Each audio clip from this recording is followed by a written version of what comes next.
If you can kickflip, then you can switch flip. We convince ourselves that the mechanics of switch skating is somehow different than how we do all of our tricks on our strong side. And it's just not true. We need to make switch skating make sense. I'm gonna teach you how to switch your stance so you can take everything you already know from your own kickflips and apply that effectively to your switch flips. You might think that's simple, but there are a few notes that you can use that will make it a lot easier for you. Make sure you like and subscribe so you never miss a video from us. Let's get switch flipping. I'm legitimately gonna switch my stance when we're doing the switch flips. So my flick foot is now my front foot. The foot that is on my tail, which was my nose, is now my back foot, okay? So the flick foot is the front foot. I find this much simpler to explain. We're not trying to flick with our back foot or anything like that. So the first thing that we need to start with is the body position that opens up our front leg, that lets your ankle start to roll and assume the proper position to get a strong flick. The biggest issue you see is this one right here, where you get stuck a little bit backwards, and then when you try to do the switch flip, you end up just kicking straight down at the ground and kind of kick-starting them. Opposed to this feeling where you can get your toe of your shoe on the board and actually get it up to flick. This is a very subtle difference in your lead hip and your lead knee. When you squat and you're getting ready for this flick, I want you to push your front hip back towards the heel side of your board. So if I squat while I'm square, I'm gonna push my front hip down and back over the heel side of the board. That's gonna open up my front leg so my foot can come inside of my knee as I pick it up. Versus if I'm facing backwards or my knee is on the inside of my foot, then when I pick it up, my foot wants to go to the outside, and then it's not possible to roll that ankle to get the flick. Don't over focus on rolling your ankle. Just think about where your foot is relative to your knee and hip. If your foot is on the outside of your knee, you're not gonna be able to roll your ankle. If your foot is on the inside of your knee, it's already pre-rolled and all you gotta do is kick, right? So this motion is genuinely getting the foot to the inside of the knee, opening the hip, and then kicking straight. It doesn't feel like I have to roll that ankle super aggressively and then kick down at the ground. It's just the wrong strategy. When you are kicking, it's important that after we make contact with the nose to flick, that we flick our front foot up into the air. This is another thing that is likely to happen more naturally if you're open with your foot on the inside of your knee, because kicking down at the ground requires you to lean into it a lot. So if you're in good balance, this feeling where you're kicking out towards the horizon will be more natural. Where if your foot is on the outside of your knee, then the only direction you can go is down towards the ground. It doesn't really make sense to kick out towards the horizon. All right, you see this all the time in switch flips. This kick-starty motion, and that's just that foot coming out here. The drill I want you to do to learn how to open up in your squat is like this. Just set up in a kickflip position. So your front foot will sit just under these front bolts, and your back foot, your toes will be in the pocket of the tail towards the toe side edge. Take a partial squat and open your hips towards your target. Hold it for 3 seconds. Then, after 3 seconds, take a deeper squat and open up more. Hold that for 3 seconds. It helps if you set up a camera and skate directly at it so you can see exactly how your hips and your legs are moving. A common problem is you'll open up while you're standing tall, but as you squat, you'll go back to being square, which you see puts my foot on the outside of my knee, which we want to avoid. Squatting doesn't happen alone, ever. Squatting is always paired with some rotation. So if you feel like you're just squatting, that means you're perfectly square. Because if you're open and you squat, it's gonna wanna drag you back. So you have to push into that rotation as you get to the bottom of your squat. That feeling of you pushing into it as you're squatting will hold you in place when you need it. Don't over rotate your upper body and then squat. I want you to focus on rotating through your feet, knees, and hips. This is strictly about opening your stance up at the bottom of your squat. When we do that, we can do that with our lower body, almost exclusively with our lower body. I would love to focus on our front foot for this whole video because that's what everyone wants to learn about. But switch flips start with your back foot. When you're popping, to pop the right way, our back foot has to go in this motion. It goes down and back a little bit without hitting the ground. The reason we want to do this is because this helps bring the nose up at us in a really strong way, which gives us a more effective flip. It's a very common mistake to push straight down into the tail or even a little bit forward, but that leads to all sorts of problems. If you push straight down, you're more likely to trap the tail to the ground and it won't want to pop. Remember, our back foot never touches the ground or just bounces. And even worse, if you push your back foot forward through the pop, now your tail is just gonna be skipping across the ground and your tail is never gonna get high up into the air, which we need when we're doing kick flips. For the drill, to practice this, we're just gonna do hand ollies. And I want you to try to lightly brush the grip tape with your front hand and get that tail to come up in the air. You'll notice if you're not kicking the right direction, it's gonna be really hard to get the tail into the air. Once you get your hand ollies, I want you to do hand kick flip. The great part about moving your back foot properly is it helps create the right amount of tension in your front foot when you're practicing how to get your flick, which is a subject that we're gonna tackle next. To practice the proper switch flick, I want you to roll your front ankle over while holding a small manual.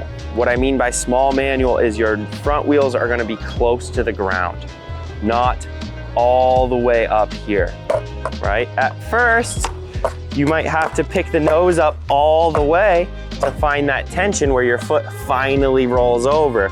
But as we get better at it, I want you to keep your front trucks lower to the ground and get that tension by rolling your ankle. This is a combination move. You'll take your back foot and pull it slightly backwards as you take that body position we worked on earlier and roll your ankle over. It's important to keep your front wheels low to the ground as you do this, because if you let it get too high, that's just creating bad habits where your timing of your actual pop and flick is gonna be off.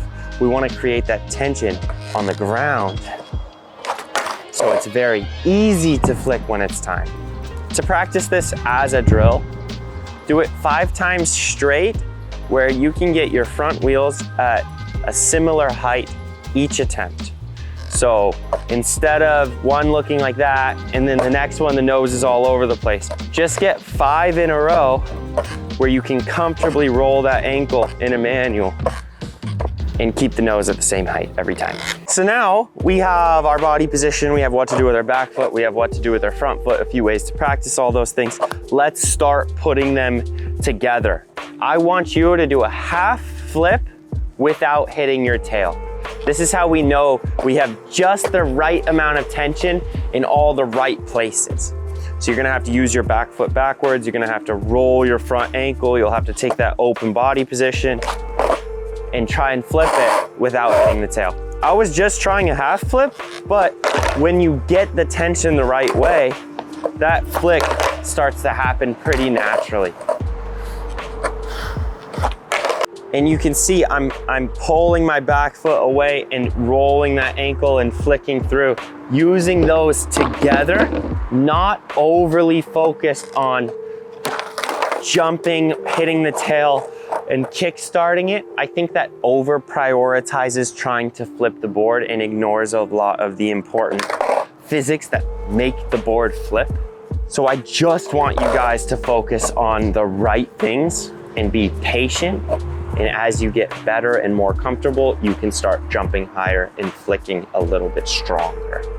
To practice this as a drill, we can go 1 for 1, meaning we do 1 with tension and we lift the nose, and then we do a hippie jump where we lift the nose. And we go back and forth between those 2 things till you can do them consistently. And then we combine them to do a half flip without hitting the tail. To finally hit your tail, the only difference is that you are jumping higher and you're picking your feet up more as you're flicking it. Meaning my back foot is still not hitting the ground and my front foot is still finding that tension with my wheels very close to the ground. But instead of jumping this high, I'm just gonna add more power and get up into the air. But it is the same mechanic. So you practice it low, get that flick nice and tight and fast, and then start jumping. To practice this as a drill, you can just walk yourself up and down on power. So we do 1 low half flip, where we feel that tension. Then we do 1 medium half flip or full flip. And then we do 1 with full power. And then we bring it back down. As you get more comfortable, you can try and land on the graphic, on that half flip. And as you add more power, you can try to do different things, like sometimes hit your tail, sometimes don't hit your tail, even though you're jumping really hard. It's all about finding these little control points and building that awareness and that feel for your own skateboard. Now we did a lot of the hard work. How do we land it? The important thing is that you can comfortably float over your board and watch the bolts, watch the grip tape. One thing you can do that might not seem like an intuitive thing to practice, just switch caveman. Most people never practice landing on their board switch. It's a different feeling than landing forward until you get used to it. Being able to float over top and land in a good foot position without bailing or reverting back to your old stance takes practice. So get used to floating up over the top of your board. You can stand behind it, jump real high, land on it, do some cavemans, land on it like that.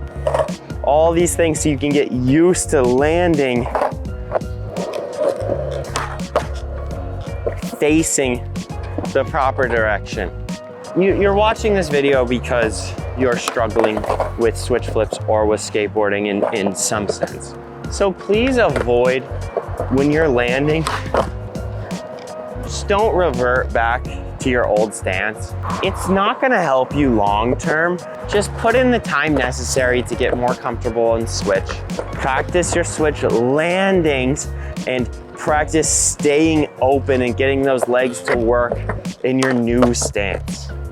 I know that's a holistic approach and it's not a drill and it's not something that you have to do 5 times and here's how you know you did it right or wrong. It's a mindset change and it's something that you'll have to be disciplined and you'll have to know for yourself when you're putting in the right amount of work. But I highly recommend that you make a real effort to do so.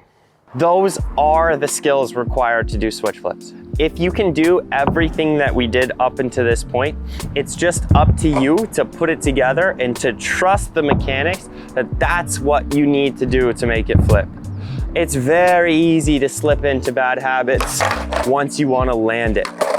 But I urge you to keep focusing on the no pop half flicks, the tension opening at the bottom, and starting to put these together just in a stronger, more aggressive way when you're ready. Because when you hit that tail and you have good timing on your flick, you'll be in great shape. I'm really hopeful for you guys with switch flips. Switch skating is a skill that skaters are learning earlier and more effectively now. It used to be like, oh, you learn every trick, your strong stance, and then you might try switch ollies 10 years later. So if you're really curious of diving into switch and taking it as far as you can, check out the link in the description. Check out the switch guide. We just put it out and we're really stoked on it. It'll give you all the fundamentals that you need to take your switch skating the furthest. Okay, thanks for watching. I'll see you at the next video.